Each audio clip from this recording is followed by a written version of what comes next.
know about you, but this week has made me feel like one of the creatures I'm about to talk about. Talking about zombies. Because this week, I don't know what it was, but Thursday felt like it should have been on Tuesday, and it's just been zombies. I wanted to get into the fascination with them a little bit and the history. Everybody knows what a zombie is. There's all these TV shows, all these books. The origin of a zombie goes back to Haitian folklore. This is where the actual term zombie comes from. It's not zombie with an E, it ends with an I. It basically is a person that has lost their soul and has been either taken over by magic, or they've had some kind of thing happen where they've died and they've come back. But the magic aspect is where the Haitian folklore comes in. What we see a lot of today is what I did 2 episodes ago talking about politics, or political zombies. That's what I call them. It's just people brainwashed by what they see. We're not going to get back into that. We're going to have a little fun here. Now, I wrote a book about zombies, and this was my first published novel. It was called Flesh and Leftovers, and it actually garnered enough attention where people wanted more stories, so I did a zombie spin-off called Zombie Incidents.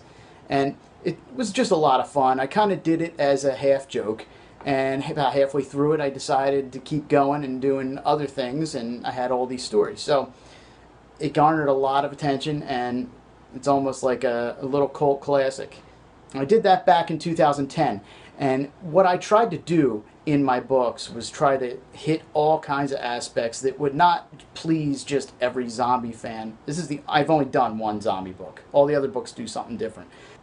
I wanted to make something for every zombie fan where there'd be all kinds of different sources of why people are like this, why they're devouring other people, and I just wanted to get into that whole thing. I was a big fan of the George Romero movies, so that kind of got me going on.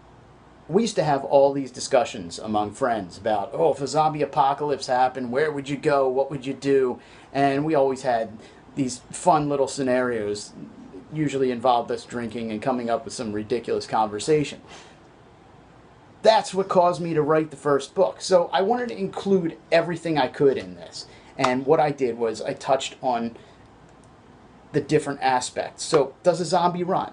Does it walk? Is it decaying?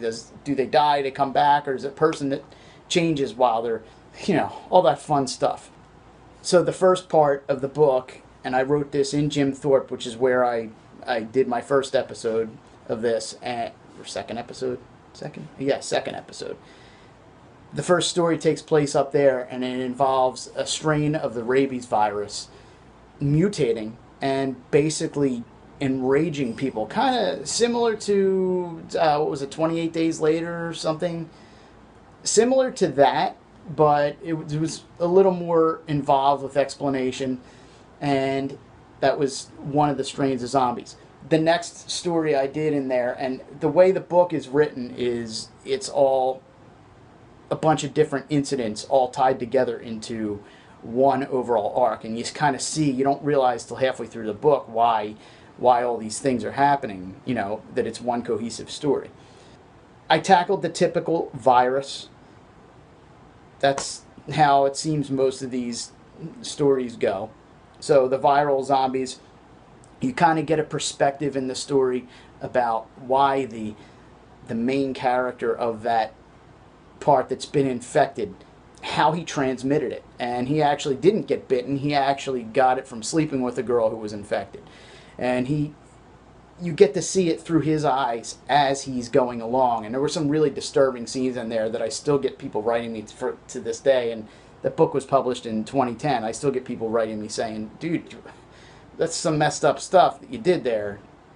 Back when I was writing it, there was a lot of talk about, there's all kinds of things that the government has created and vaccines. So I kind of went into this spiral with that, and I did a story about these vaccines that kids had gotten affected them.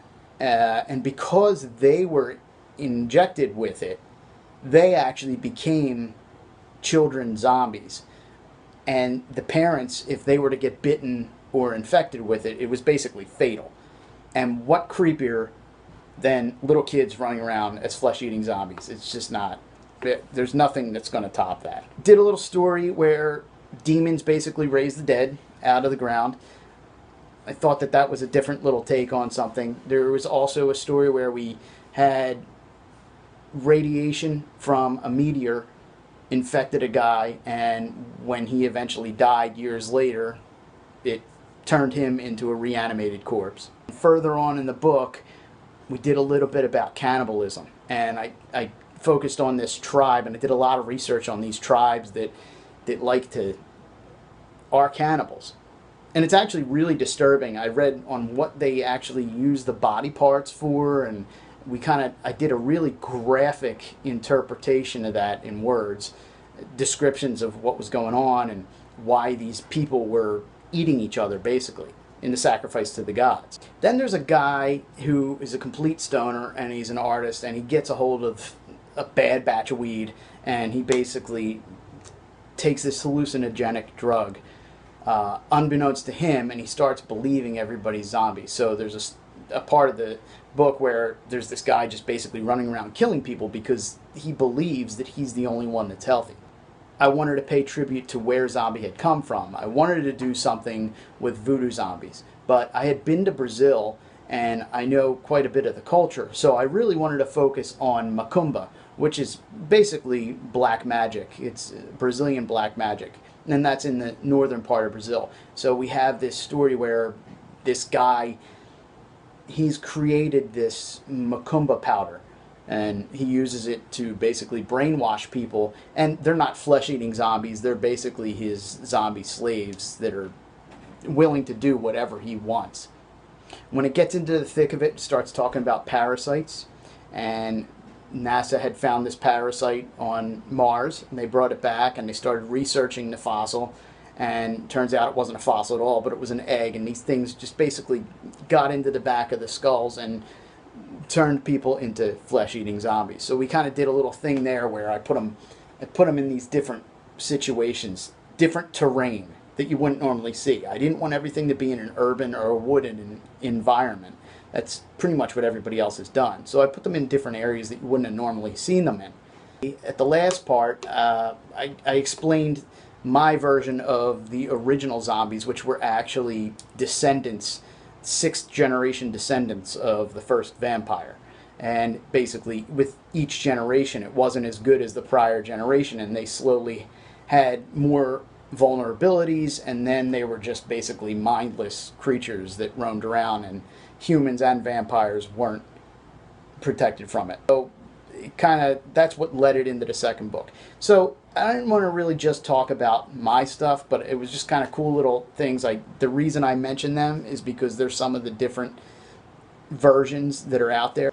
I want to talk about some things throughout history. Now, there's obvious scientific proof that a zombie cannot exist in real life. I mean, not the typical term of a zombie anyway. I mean, you think about it, a reanimated corpse, rigor mortis sets in, there's decay. The funny thing is, science never actually says that it's impossible for a zombie to exist, but it's highly improbable. With that being said, there are a few historical things that I want to bring up that I thought were kind of cool. There was a cave in Central Africa, in Katanda, and they found this cave. It's thousands of years old. There were 13 skulls in this cave. Human skulls. Now, the skulls were all crushed in the center, as if someone had hit them with a blunt object. And on the cave wall, there is a picture of a guy, and it's a humanoid guy. He looks like a human, just like the other people in the painting. But he's kind of walking in a zoned out zombie kind of way, and inside his mouth in the painting is another person, and it's basically this man creature is eating people, and then you see these skulls in this cave. So what did these archaeologists that found it, you got to wonder what they were thinking. Was this a guy who fended off his friends who had turned into zombies, and he clubbed each of them over the head and then drew about it on a wall and sealed them up? Or was this a guy who was recording his own cannibalism? Was he going out and basically he was the monster, and running out, and was he kidnapping people and eating them and then telling a story about it on a wall.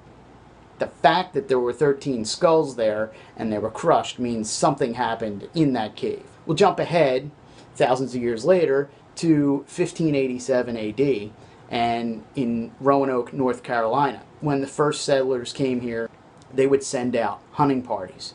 They sent out an 11-person hunting party. Days later, one survivor came back, and he claimed that a band of savages with putrid, worm-ridden flesh were impervious to powder and shot and injury. He said that after they attacked and they finally got rid of these worm-ridden people, that they had to bury 4 of their friends. And later that night, the 4 friends that they buried had risen up and ended up killing the rest of his friends, and he managed to get away. What did the villagers do? They basically thought he was lying because he was crazy. That's a crazy story. So they hanged him. A couple days later, they sent out another expedition, and this expedition of 5 guys this time were never seen from again. We've got Vicksburg, Mississippi, June 17th, 1863. Confederate troops claimed there were 2,000 people infected with a walking, mindless plague. 2,000 people. Now, it might have been the Confederates shooting the Union soldiers, but supposedly this was after a battle with them. So what did they do, these 2,000 mindless people? They ended up using them as target practice. Now, I know that, it could have been one person's word against anything. So who knows what really happened there, but that's written record. What about more modern times? Do you remember a couple years ago there were those incidents? I think there was one in Florida, there was one here in Philadelphia. The one in Philadelphia, the guy basically ran down the street in the nude. He stole someone's car. He got out. He got hit by a car. He got shot. He got tased. He was still running. He stole another car. And then I don't know what the heck happened. I think they ended up taking him down. But there was a guy, I think it was in Florida, who basically chewed a guy's face off. And he was running around nude and acting all crazy. And they shot him multiple times and he was still running. Until he got shot in the head. And then he went down. So what was the explanation for that? I think the first explanation was bath salts. And then they said it wasn't bath salts and it was something else. So who knows what the heck happened there. I don't know. I'm sure they know. But I never heard anything about it again. So it just kind of like came. There were a couple incidents. It went. I think there was a girl in the middle of the U.S. who ended up eating her baby or something. This was all around the same time. There were 4 or 5 of these things. There's also an ant in South America that eats from this flower and basically goes into this comatose state. And then when it wakes up, it mindlessly doesn't go for food. It kills its own kind. And I'll put a picture of it up in the slideshow at the end because I'm sure I can find one. What this all comes down to is it's a silly fantasy zombie thing. I mean, it's cool. Monsters are cool. We like monsters. We like things that we can't explain. However, the CDC put out a warning on their site a few years ago. And I don't know if it's still there. I haven't looked. But you can definitely look up what was said. Because I actually did originally see it on the CDC's website after someone had told me. But it basically was a survival guide to surviving the zombie apocalypse. And they were telling you how to plan your evacuation route. Quote, let's see what it says here. Quote, when zombies are hungry, they won't stop until they get food, i.e. brains, which means you need to get out of town fast. Plan where you would go and multiple routes you would take ahead of time so that the flesh eaters don't have a chance. Yeah, that's the CDC. So, whatever that means. The government's probably got some kind of creating. And then we'll get into genetic engineering in the next episode. But I heard they just lifted a ban on crossbreeding human and animal DNA to try to find cures for things, because sharks are apparently immune to cancer, but something there does not sound like a good idea. So who knows, if zombies don't exist or they haven't, they may in the future. Anyway, I hope you liked this episode. Write me, tell me what some of your favorite zombie movies or books are. Comment down below. Make sure to like, click, share, subscribe to this channel, and I will see you next time. Cheers.